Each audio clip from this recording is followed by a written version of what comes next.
Primeira Carta de João, capítulo 1. Desde o primeiro dia estávamos lá participando de tudo. Ouvimos com nossos ouvidos, vimos com os próprios olhos, tocamos com as mãos. A palavra da vida se manifestou bem diante de nós. Somos testemunhas oculares. Agora, sem floreios, contamos tudo a vocês. O que testemunhamos foi simplesmente incrível. A infinita vida do próprio Deus tomou forma diante de nós. Nós o vimos e o ouvimos, e agora estamos contando a vocês, para que, como nós, tenham a experiência da comunhão com o Pai e o Filho Jesus Cristo. A razão de eu estar escrevendo é apenas esta. Queremos que vocês desfrutem isso também. A alegria de vocês duplicará a nossa. Esta é, em essência, a mensagem que ouvimos de Cristo e passamos a vocês. Deus é luz, pura luz. Nele não há nenhum traço de escuridão. Se afirmarmos que andamos com Ele e continuamos a tropeçar por falta de luz, obviamente estamos mentindo. Não vivemos o que afirmamos. Mas se andarmos na luz, como o próprio Deus é luz, vamos experimentar também uma vida de comunhão uns com os outros, enquanto o sangue derramado de Jesus, o Filho de Deus, nos purifica de todo o nosso pecado. Se afirmarmos que estamos livres do pecado, estaremos apenas enganando a nós mesmos. Uma declaração dessas é um erro absurdo. Mas se admitirmos nossos pecados e os confessarmos, Ele não vai deixar de nos atender. Ele é fiel a si mesmo. Ele perdoará nossos pecados e nos purificará de todo erro. Se afirmarmos que nunca pecamos, contradizemos Deus. Fazemos dele um mentiroso. Uma declaração dessas simplesmente revela nossa ignorância a respeito de Deus. Primeira de João, capítulo 2. Escrevo isto, filhos queridos, para orientá-los a não pecar. Mas se alguém cometer pecado, temos um amigo sacerdote na presença do Pai, Jesus Cristo, o justo. Quando Ele se entregou como sacrifício por nossos pecados, resolveu para sempre o problema do pecado. Não apenas os nossos, mas os do mundo inteiro. Esta é a forma de ter certeza de que conhecemos Deus da maneira correta: guardar seus mandamentos. Se alguém afirma, eu o conheço bem, mas não guarda seus mandamentos, é um mentiroso. Sua vida não combina com suas palavras. Mas aquele que guarda a palavra de Deus demonstra o amor amadurecido de Deus. É o único meio de saber que estamos em Deus. Quem afirma ser íntimo de Deus deve viver o mesmo tipo de vida que Jesus viveu. Meus amigos, não estou escrevendo nenhuma novidade. Esse é o mandamento mais antigo que temos, e vocês o conhecem muito bem. Sempre esteve implícito na mensagem que vocês ouviram, mas talvez seja novo também, pois recentemente se manifestou em Cristo e em vocês. As trevas saem e a luz verdadeira começa a brilhar. Quem diz que vive na luz de Deus e odeia o irmão, ainda está na escuridão. Quem ama seu irmão habita na luz de Deus e não impede que brilhe a luz dos outros. Mas quem odeia ainda está na escuridão, tropeçando, e não sabe que o fim está próximo, pois não consegue enxergar nada. Quero lembrá-los, meus filhos queridos, de que os pecados de vocês foram perdoados em nome de Jesus. Vocês, veteranos, estavam no princípio e conhecem aquele que começou todas as coisas. Vocês, iniciantes, conquistaram uma grande vitória sobre o maligno. Uma segunda lembrança. Vocês conhecem o Pai por experiência pessoal. Vocês, veteranos, conhecem aquele que começou tudo. E vocês, iniciantes, quanta vitalidade e força! A palavra de Deus floresce em vocês. Sua comunhão com Deus os capacita a vencer o maligno. Não amem os costumes do mundo. Não amem os valores do mundo. O amor do mundo sufoca o amor do Pai. Praticamente tudo o que acontece no mundo Desejo de seguir o próprio caminho, de querer tudo para si, de parecer importante, não tem nada a ver com o Pai. Tudo isso o afasta do ser humano. O mundo e seus desejos vão passar, mas quem faz o que Deus quer está garantido na eternidade. Filhos, o tempo está quase se esgotando. Vocês ouviram a notícia de que o anticristo está chegando? Bem, eles estão em toda parte. Há um anticristo em todo lugar. É por isso que sabemos que estamos perto do fim. Eles nos deixaram, mas nunca estiveram conosco de verdade. Do contrário, teriam se firmado conosco fiéis até o fim. Quando nos deixaram, mostraram quem são de fato e que nunca foram dos nossos. Mas vocês são. O Santo ungiu vocês, e vocês sabem disso. Eu não escreveria para dizer algo que não sabem, mas para confirmar a verdade que já é conhecida e para lembrar que a verdade não produz mentiras. Então, quem está mentindo aqui? Ora, aquele que nega que Jesus é o Cristo divino. É isto que faz um anticristo: negar o Pai e negar o Filho. Quem nega o Filho não tem parte com o Pai, mas afirmar o Filho é abraçar o Pai. Não se afastem do que ouviram desde o princípio, a mensagem original, que ela permeie a vida de vocês. Se o que ouviram desde o princípio criou raízes, vocês viverão plenamente no Filho e no Pai. É exatamente o que Cristo prometeu: vida eterna, vida de verdade. Escrevi para diverti-los quanto aos que tentam enganá-los.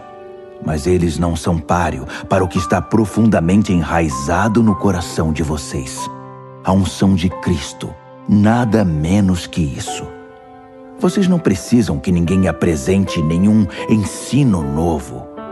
A unção de Cristo ensina a verdade sobre tudo acerca de vocês mesmos e dele, sem a contaminação da mentira. Vivam verdadeiramente aquilo que aprenderam.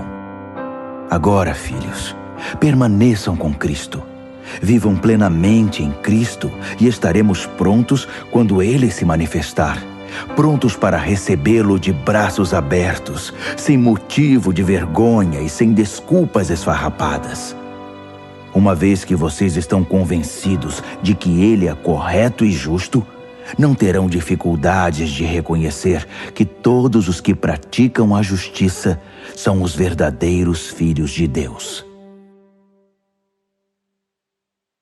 1 de João, capítulo 3. Que amor maravilhoso o Pai nos concedeu! Vejam só, somos chamados filhos de Deus. É o que realmente somos. Mas é por isso também que o mundo não nos reconhece nem nos leva a sério, porque não tem ideia de quem Ele é ou do que pode fazer. Mas, amigos, é exatamente isto que somos, filhos de Deus, e é apenas o começo. Quem pode dizer como será o fim? O que sabemos é que quando Cristo finalmente se manifestar, nós o veremos. E então seremos como Ele. Todos os que esperam sua vinda devem estar preparados, tendo como modelo a pureza gloriosa da vida de Jesus. Os que não se importam com a vida de pecado fazem uma perigosa oposição à lei de Deus, porque o pecado é uma grande ruptura da ordem divina. Vocês sabem que Cristo se manifestou para eliminar o pecado. Não há pecado nele, e o pecado não faz parte do seu projeto. Ninguém que viva profundamente em Cristo vai fazer do pecado uma prática. Quem vive na prática do pecado nunca se voltou para Cristo, mas virou as costas para Ele. Por isso, meus filhos queridos, não permitam que ninguém desvie vocês da verdade. Quem age corretamente é correto, como o que vemos no justo Messias. Os que fazem do pecado uma prática são do diabo, o pioneiro na prática do pecado. O Filho de Deus entrou em cena para destruir os caminhos do diabo. Os que foram concebidos e trazidos à vida por Deus não fazem do pecado uma prática. Como poderiam? A semente de Deus está no íntimo do seu ser, fazendo deles o que são. Não é da natureza dos nascidos de Deus praticar e ostentar o pecado. Vou dizer como diferenciar entre os filhos de Deus e os filhos do diabo. Quem não pratica a justiça não é de Deus. Tampouco quem não ama seu irmão. Simples assim. Esta é a mensagem original que ouvimos. Devemos amar uns aos outros. Não devemos ser como Caim, que seguiu o maligno e matou seu irmão. E por que o matou? Porque vivia na prática do pecado, enquanto os atos de seu irmão eram justos. Portanto, não fiquem surpresos, amigos, se o mundo odiar vocês. Sempre foi assim. Sabemos que passamos da morte para a vida quando amamos nossos irmãos. Quem não ama já está morto. Quem odeia o irmão é assassino. E vocês sabem muito bem que vida eterna e assassinato não combinam. É assim que entendemos e experimentamos o amor. Cristo sacrificou sua vida por nós. Portanto, devemos nos sacrificar por nossos irmãos, não apenas por nós mesmos. Se você vê um irmão em necessidade e tem recursos para ajudá-lo, mas vira as costas e não faz nada, o que acontece com o amor de Deus? Desaparece. E é você que faz esse amor desaparecer. Meus filhos queridos, não vamos apenas falar de amor. Vamos praticar o amor verdadeiro. É o único modo de saber se estamos vivendo a realidade de Deus. É também o caminho para acabar com as autocríticas que nos enfraquecem, mesmo quando procedem. Deus é maior que nosso coração ansioso e sabe mais a nosso respeito que nós mesmos. Amigos, uma vez que isso foi resolvido e já não mais acusamos nem condenamos a nós mesmos, podemos chegar à presença de Deus com confiança e liberdade. Podemos estender a mão e receber o que pedimos, porque estamos fazendo o que Ele disse, o que o agrada. Uma vez mais, este é o mandamento de Deus: crer em seu Filho Jesus Cristo. A ordem dele é que amemos uns aos outros de acordo com o mandamento original. Se guardarmos seus mandamentos, podemos viver aquela vida plena, e Ele vive em nós. É desta forma que experimentamos sua presença viva e permanente em nós, pelo Espírito que Ele nos deu. 1 de João, capítulo 4. Meus queridos amigos, não creiam em tudo que ouvem. Examinem cuidadosamente o que os outros dizem. Nem todo mundo que fala de Deus vem de Deus. Há muitos pregadores mentirosos mundo afora. Querem saber como identificar o genuíno Espírito de Deus? Quem confessa abertamente sua fé em Jesus Cristo, o Filho de Deus, que veio como uma pessoa real de carne e sangue, vem de Deus e pertence a Deus. Mas quem se recusa a confessar a fé em Jesus, não quer nada com Deus. É o espírito do anticristo que vocês ouviram que viria. Pois bem, ele já está por aí mais cedo que pensávamos. Meus filhos queridos, vocês vêm da parte de Deus e pertencem a Deus. Vocês já obtiveram uma grande vitória sobre esses falsos mestres, pois o espírito que está em vocês é mais forte do que qualquer coisa no mundo. Essas pessoas pertencem ao mundo que nega o Cristo. Eles falam a língua do mundo e o mundo os escuta. Mas nós viemos de Deus e pertencemos a Deus. Quem conhece Deus nos entende e nos ouve.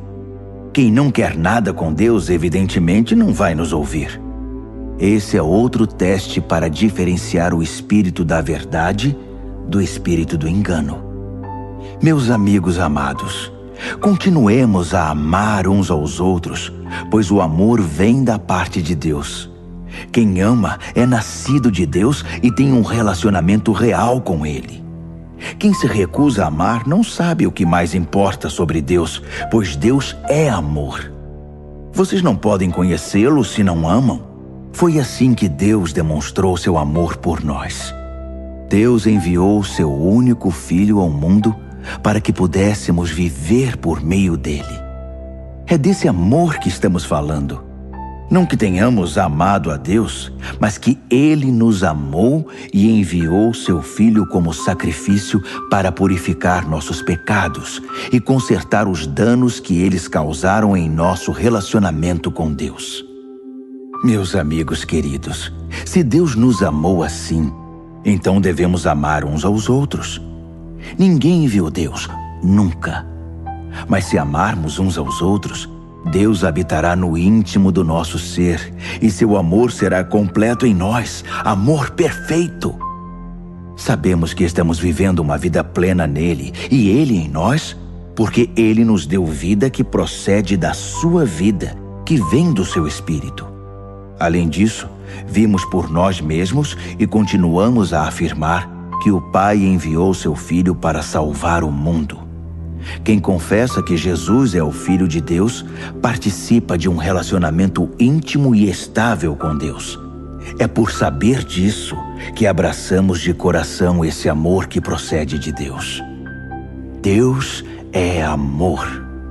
Quando passamos a habitar permanentemente no amor, vivendo uma vida de amor, vivemos em Deus e Deus vive em nós. Assim, o amor tem o controle da casa, fica à vontade e amadurece em nós. E não temos mais preocupação com o dia do juízo. Nossa situação no mundo é idêntica à de Cristo. No amor, não há espaço para o medo. O amor amadurecido expulsa o medo. Considerando que o medo causa uma vida vacilante e cheia de temores, medo da morte, medo do julgamento, podemos dizer que quem tem medo não está completamente aperfeiçoado no amor. Mas nós podemos desfrutar o amor, amar e ser amados, pois primeiro fomos amados. Por isso agora podemos amar. A verdade é que Ele nos amou primeiro. Se alguém se vangloria dizendo, eu amo a Deus, mas odeia e despreza seu irmão, é mentiroso. Se não ama a pessoa que vê, como pode amar a Deus a quem não vê? O mandamento que temos da parte de Cristo é sem rodeios.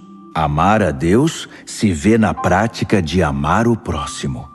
Vocês precisam amar os dois.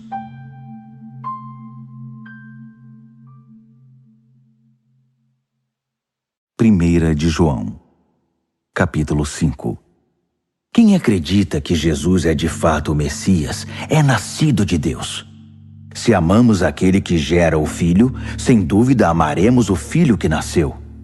O teste da verdade para saber se amamos ou não os filhos de Deus é este: amamos a Deus? Guardamos seus mandamentos?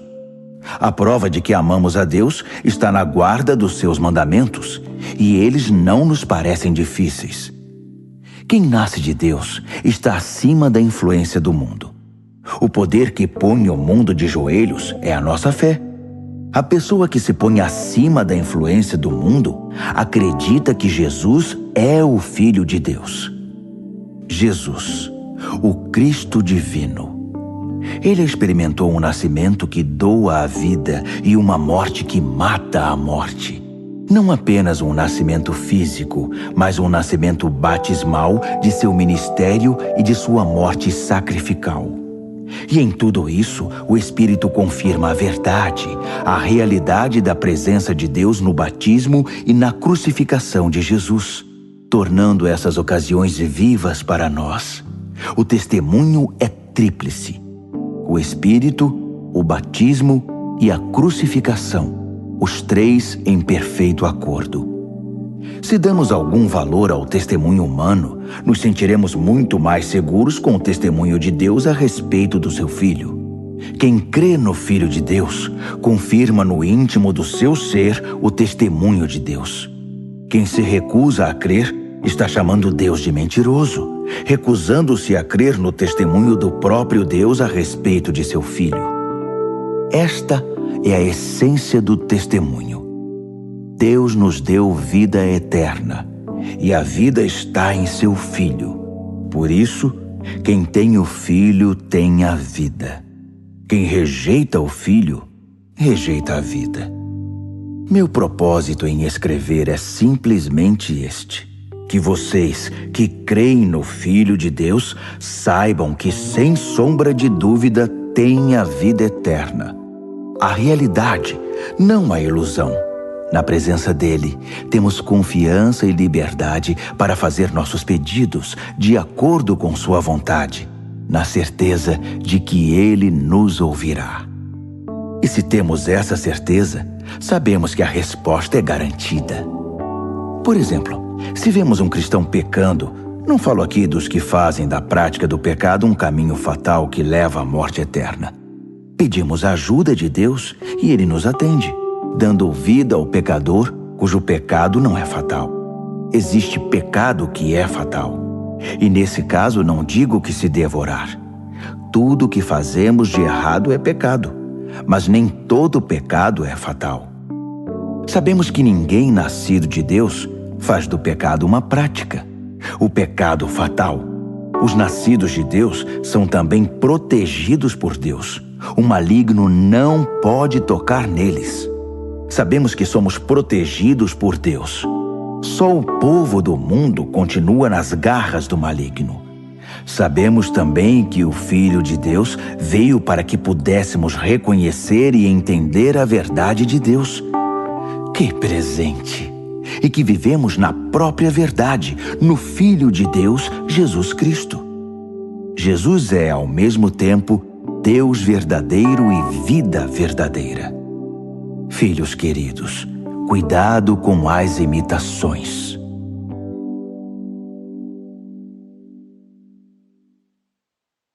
Segunda Carta de João. Minha querida comunidade, amo vocês de verdade, e não estou sozinho. Todos os que conhecem a verdade e permanecem conosco amam vocês.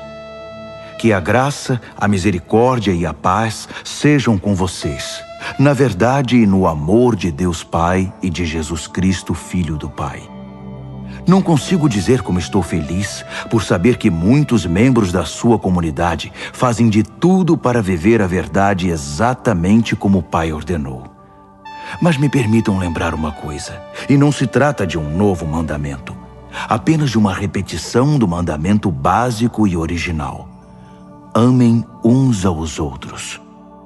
Amar significa seguir os mandamentos, e o mandamento que resume tudo é: orientem a vida pelo amor.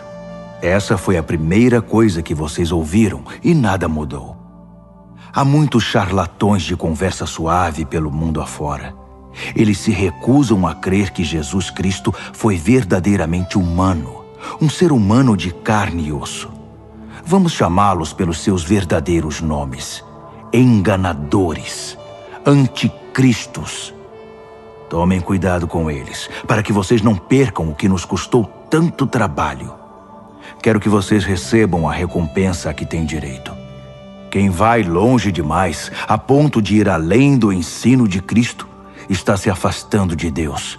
Mas quem se apega a este ensino, permanece fiel ao Pai e ao Filho. Se alguém mostrar que não se importa com este ensino, não o convide para casa nem o hospede. Isso lhe serviria de plataforma para que ele prossiga em seus maus caminhos, fazendo de você um cúmplice. Tenho muito mais a dizer, mas prefiro não usar papel e tinta. Espero estar aí em breve e ter uma conversa franca com vocês. Será bom para vocês e para mim. Todos nesta comunidade irmã enviam saudações. Terceira Carta de João. O pastor, ao meu bom amigo Gaio. Amo você de verdade. Somos os melhores amigos e oro para que tenha êxito em tudo o que fizer e tenha boa saúde. Que suas atividades prosperem, assim como sua alma. Fiquei muito contente quando alguns amigos chegaram e trouxeram notícias de que você está firme no caminho da verdade. Nada me deixa mais feliz que receber notícias de que meus filhos continuam firmes no caminho da verdade. Prezado amigo, quando você recebe em casa os irmãos em Cristo, mesmo quando são desconhecidos, sua fé aparece na prática. Eles fizeram um relatório completo para a igreja aqui, um verdadeiro sermão acerca do seu amor. É um bom trabalho esse que você está fazendo, ajudando os viajantes, dando-lhes hospitalidade digna do próprio Deus. Eles se abrigam sob a bandeira do nome e não recebem ajuda dos que não são cristãos. Por isso merecem qualquer ajuda que possamos dar. Quando providenciamos cama e comida para eles, tornamo-nos companheiros deles na proclamação da verdade. Anteriormente escrevi algo parecido para a igreja, mas Diótrefes, que gosta de estar em evidência, deturpou meu conselho. Se eu for, estejam certos de que vou chamá-lo à responsabilidade por espalhar notícias falsas sobre nós. Como se não bastasse, além de recusar hospitalidade aos viajantes cristãos, tenta impedir os outros de fazê-lo. Pior ainda, em vez de convidá-los, ele os expulsa. Amigo, não tenha parte nessa maldade. Sirva de exemplo. Quem faz o bem, faz o trabalho de Deus. Quem faz o mal falsifica o que é de Deus e nada sabe sobre ele. Todo mundo fala bem de Demétrio. A própria verdade está a favor dele. Já combinamos, e vocês sabem, em não dar nosso aval de maneira leviana. Tenho ainda muito a dizer, mas prefiro não usar papel e tinta. Espero estar aí em pessoa e ter uma conversa franca. A paz esteja com você. Os amigos aqui enviam saudações. Cumprimente nossos amigos aí um por um.